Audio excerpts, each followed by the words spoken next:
Hello, junior high. I missed you last week because didn't do it. I forgot to do one, kinda. I don't know, but um, you know, I want to do one this week because this is really cool because you just been start getting into Joshua. Exodus has been going on.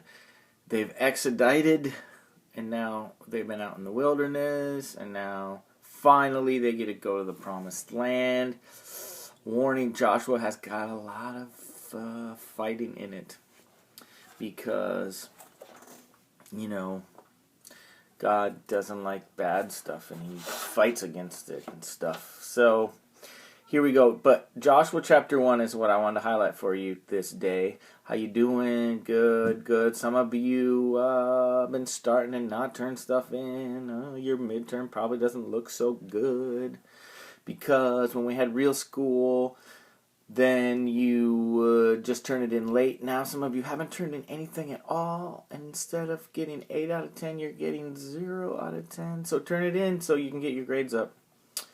And you can go and turn in anything you've missed up until the end of school. So get to it. Hey, okay, Joshua chapter 1 says, well, first of all, this is history, but it's also an analogy of our life as Christians and God's chosen people. And so Joshua is like a type of Christ. Joshua isn't Christ, but he represents Christ because he's a savior. He leads his people from death into life. He leads us from living under the law to living under the gospel and grace and using the law as a guidance instead of trying to earn our salvation through the law. He represents the struggle of sin in that even though we're saved, there's still sin in the world and we fight against it and all that kind of stuff. It's interesting that Moses is not the one to take them to the promised land, and the law is not the thing that can get you to heaven. You can't get there through good works. It's got to be through the grace of God, through the sacrifice of Jesus. And so Moses, even though he was great, he couldn't lead them to the promised land. And so Joshua does what Moses couldn't do. And so, here we go. Verse 1 says, after the death of Moses, the servant of the Lord said to Joshua, the son of Nun. In other words, he didn't have any parents. The son of Nun. N-U-N, that was a guy. That was his dad. Moses' assistant. Joshua was an assistant to Moses. You notice he becomes a leader, not as a youngster. He's pretty old here. He becomes a leader after being a humble servant. He becomes a leader after showing faithfulness. And that's what's cool is that's kind of how it works at my church too.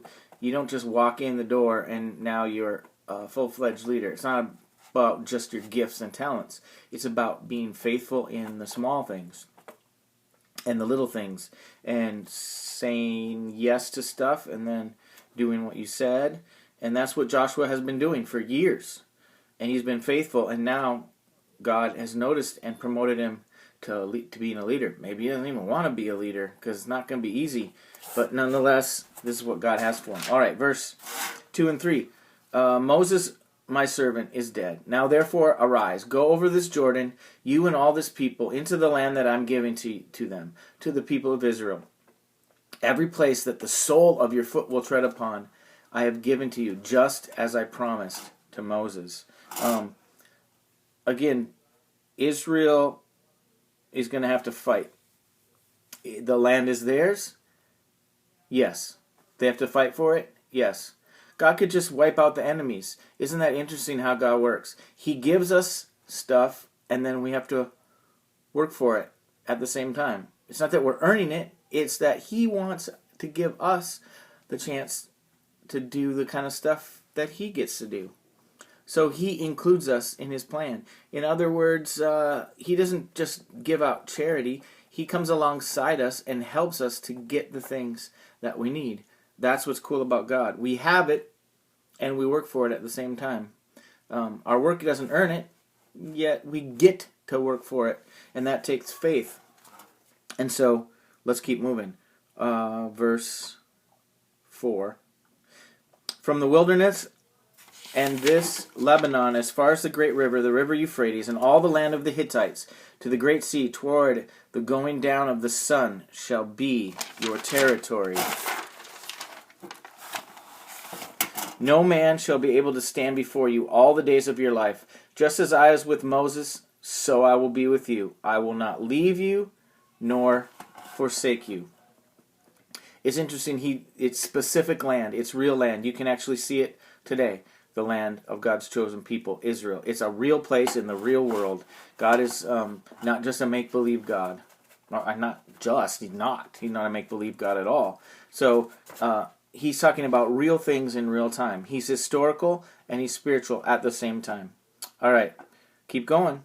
Be strong and courageous, for you shall cause this people to inherit the land that I swore to their fathers to give them.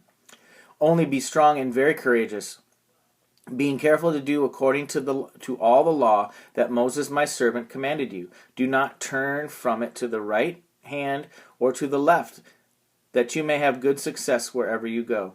This book of the law shall not depart from your mouth, but you shall meditate on it day and night, so that you may be careful to do according to all that is written in it. For then you will make your way prosperous. Then you will have good success. Have I not commanded you? Be strong and courageous. Do not be frightened. Do not be dismayed, for the Lord your God is with you wherever you go. It's cool. He says, be strong, be courageous. Courage isn't really true courage unless it's coming from God. Think about it. You could be courageous to stand up for something and do something, but if it's not from God calling you to do it, it's kind of pointless. So he's saying, be strong and courageous. 1. Why? I am with you. I will go with you. I will give you this land. Oh, but don't stop looking at my word. Don't stop meditating on it every day. If you want to be strong and courageous, you have to be connected to me. You have to be in my word. And he's with you everywhere. So again, the law didn't save us, but it is there to help us. The word of God is the giver of the life that we want if we're following him. If we're really following him, that's what we will want. Okay, verses 10 and 11. And Joshua commanded the officers of the people, pass through the midst of the camp and command the people, prepare your provisions, for within 3 days you are to pass over this Jordan to go in to take possession of the land that the Lord your God is giving you to possess. Prepare yourself for 3 days. Coincidence? So in 3 days you're going to enter into the glory of the promised land. You're going to go from death into life after 3 days. Think there's some foreshadowing there? Come on. You know. It's Jesus. Okay. Jesus. And to the Reubenites, the Gadites, and the half-tribe of Manasseh, whoever that is. No, it's 2.5 of the tribes, because Moses had 2 sons, so Manasseh split into 2, right? And Manasseh is one of the sons. Those 2.5 tribes, remember that the word that Moses, the servant of the Lord, commanded you, saying, the Lord your God is providing you a place to rest and will give you this land. Your wives and your little ones and your livestock shall remain in the land that Moses gave you beyond the Jordan. But all the men of valor among you shall pass over, armed before your brothers, and shall help them, until the Lord gives rest to your brothers as he has to you, and they also take possession of the land that the Lord your God is giving them. Then you shall return to the land of your possession, and shall possess it, the land that Moses, the servant of the Lord, gave you beyond the Jordan toward the sunrise. Okay, on the east side of the Jordan or the west? And the Reubenites, Gadites have to remember the word Anyway, I think the west side. Doesn't matter. They already have some land, right? Before they cross the Jordan, they've been given some land. And he's saying, you tribes that already possess this land, you don't get to just hang out and be happy and chill. you get to actually go and help the other tribes conquer the land. So you have to fight against the bad guys across the Jordan River, even though you already have secured your land. What does that tell us for our life? Right? Like it says that you don't get to just go to church and be comfortable and be happy and say, well, I can't wait till Jesus comes back and I can just chill out until he comes. It says, no, you join in the fight with your brothers and sisters until it's realized, until he comes back, until the time is over when we can stop and rest. That will be after this life. But until then, we keep fighting with our brothers and sisters. And that's kind of what that's all about. And that's a pretty cool thing. Final part. And they answered Joshua. What did they say? All that you have commanded us, we will do. That's a good answer. You should say that to your parents. Mom, everything you said for me to do today, I will do. Good idea. I'm sure you will. And whenever you send us, we will go. And wherever you send us, we will go. Just as we obeyed Moses in all things, so we will obey you.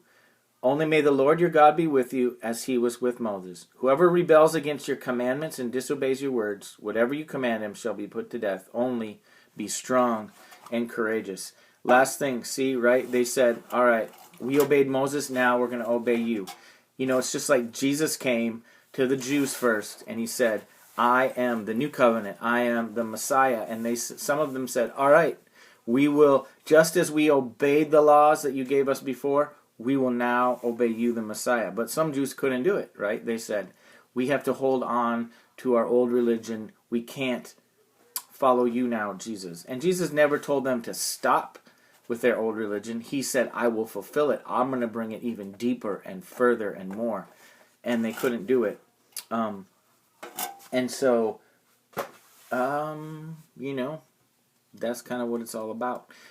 As you're reading Joshua, remember, Joshua's a picture of Jesus. Keep looking for all the signs of what God is doing in the church today, in our lives today as Christians, and the people of Israel and Joshua are pictures of Jesus and his church. And so keep that in mind as you read it, because Jesus is everywhere.